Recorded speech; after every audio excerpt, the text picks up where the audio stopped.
What's going on, my channel club? Today we are going to check out the updates to Thundurus Therian Forme's moveset in Pokemon Go, and I'm going to give you guys the counter as well to make sure you have the full and complete counter for Pokemon Go. So, welcome to the Trainer Club. Here we go!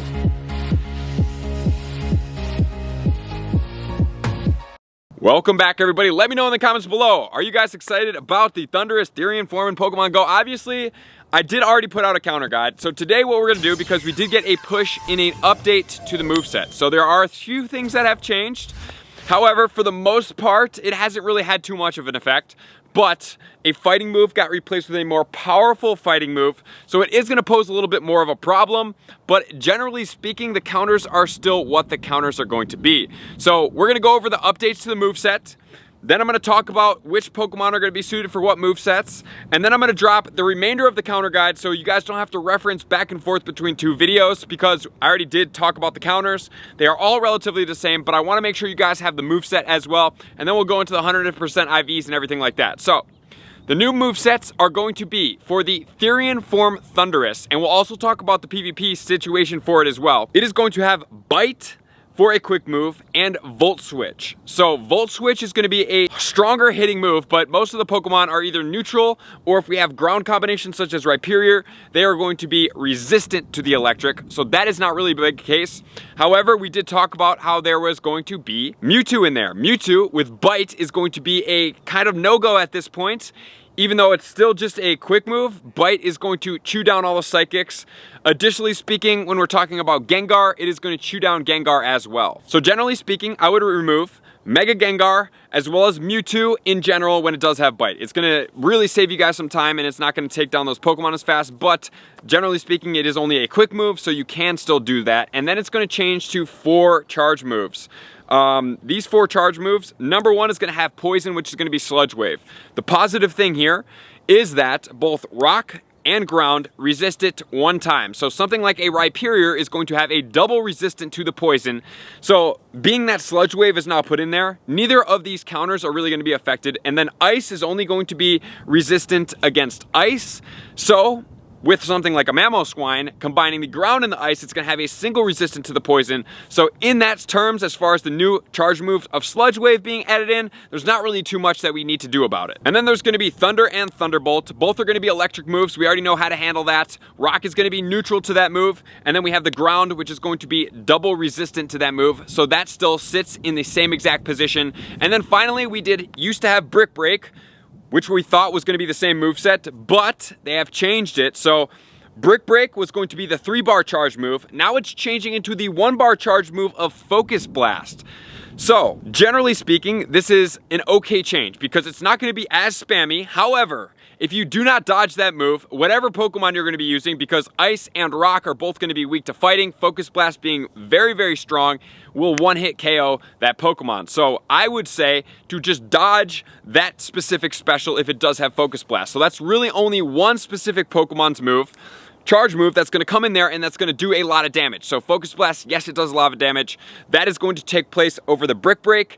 So with this moveset change up, how does that sit for this Pokemon in the Go Battle League? Because we have the Therian Forme and the Incarnate Form that are now going to be out with all the movesets. So let's change over to pvpoke.com and see where it then sits up against itself. So in the Ultra League, it is going to be ranked 230 in the Incarnate Form, and in the Therian Form, it's going to be ranked 369. So in the Ultra League, honestly speaking, I would not use this Pokemon. However, in the Master League, the Incarnate Form of the Thundurus is going to be ranked 65. It is going to have the moveset of Thundershock, Crunch, which is going to be the dark move, and Thunder combination. So that Pokemon is going to be exceeding in the category of the Master League for the Go Battle League, as opposed to its competitor of the Therian Forme. The Therian Forme is going to be ranked 159. Volt Switch, Thunderbolt, and Focus Blast. So that's almost 100 ranks in the Incarnate Form better than is the Therian Forme. So with that said, guys, that's everything you need to know. So if you guys do want to use this video as the complete counter guide because it is updated, we are now going to go into the 100% IVs. I'm going to give you the counters, and we are going to go ahead and go from here on out. So let's get into all that stuff right now. So this particular Pokemon is going to be with us for a little while, for 2 weeks time frame. So we have from Tuesday, March 16th at 10 a.m. local time, all the way until Tuesday, March 30th at 10 a.m. local time, we will have the Thundurus, and then we're going to switch into another Therian raid boss. The Therian raid bosses do not have their shinies out. They are just the Therian forms coming in, and a lot of you guys may be like, what's better, the incarnate form or the Therian form? Which ones are going to be relevant in the leagues? Where do we sit with them? Do not worry, I will be populating a video that's going to be coming out most likely on Wednesday to make sure you guys know each and everything you need to know about where they sit in their respective categories and which one's going to be sitting better compared to which one, and then for the available ones, which one's going to be coming out in the Go Battle League. So, with all that said, guys, let's get into all the details, starting with Therian Thundurus in Pokemon Go. So the Therian form is going to have a lot of similarities, as is the incarnate form. So they're virtually going to have very similar counters.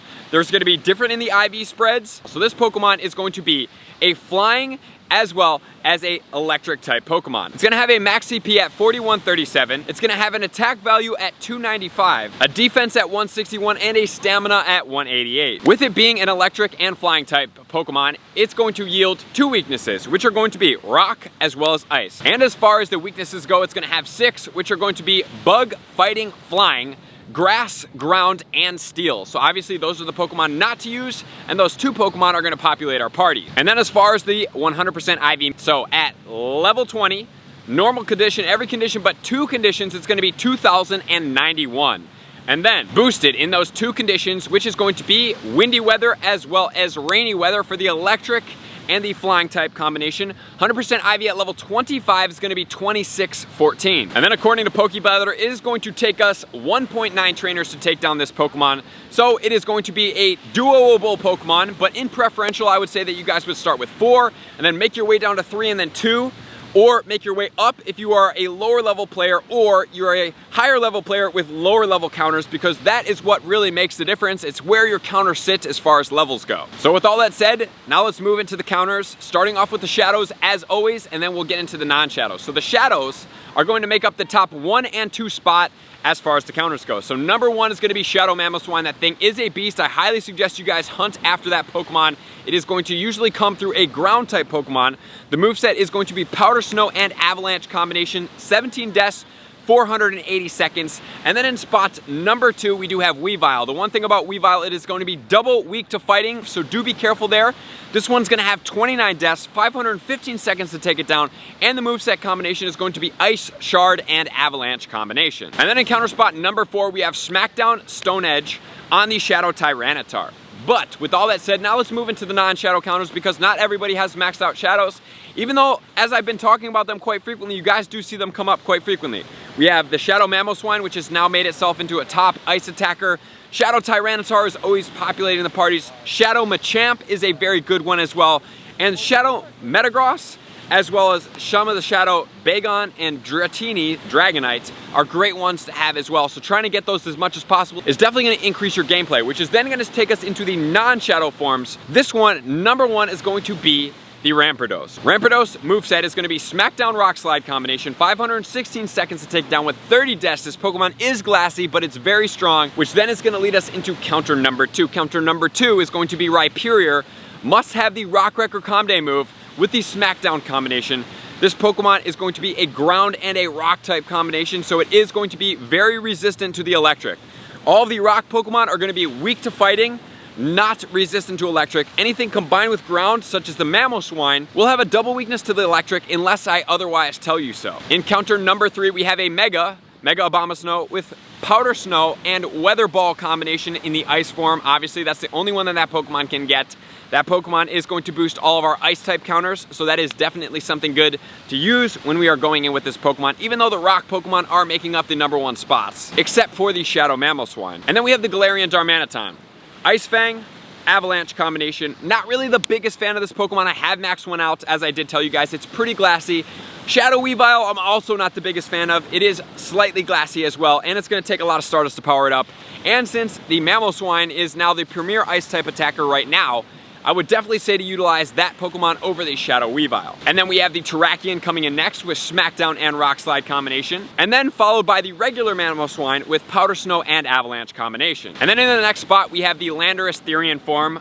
Unfortunately, this Pokemon is not out yet. This Pokemon is not going to be the next one. We are going to have the Tornadus coming out in the Therian form on the 30th. So approximately around April 14th, 13th to the 15th area, we are going to be having this Landorus in the Therian form finally come out. When it does come out, Rock Throw, Rock Slide is going to be the moveset. And then we have the regular Tyranitar with Smackdown, Stone Edge combination. This Pokemon, yes, it is a rock and a dark type Pokemon. Both of them are going to be weak to fighting, so it is a double weakness to fighting, so do be cautious using that one or the Shadow form. And then we have Glaceon with Frost, Breath, and Avalanche combination, followed by the regular Weavile with the Ice Shard and the Avalanche combination as well. And then we have the regular Landorus. This Pokemon is not going to be weak to the fighting, which is a good thing. This Pokemon is going to be single resistant to electric. Rock Throw, Rock Slide combination is the moveset that it must have. Even though it's not getting the stab bonus, it does do pretty well. And then we have the Mega Gengar. Mega Gengar just being strong in here. It's going to resist the fighting moveset. The moveset on this one is going to be Shadow Claw and Shadow Ball combination. And then we have Mewtwo with Psycho Cut and Ice Beam combination. Obviously, you can use the Shadow Mewtwo as well with the Psycho Cut Ice Beam combination. And then as far as the Gigalith, Smackdown and Rock Slide combination is going to be on this Pokemon for the moveset. And then we have Regigigas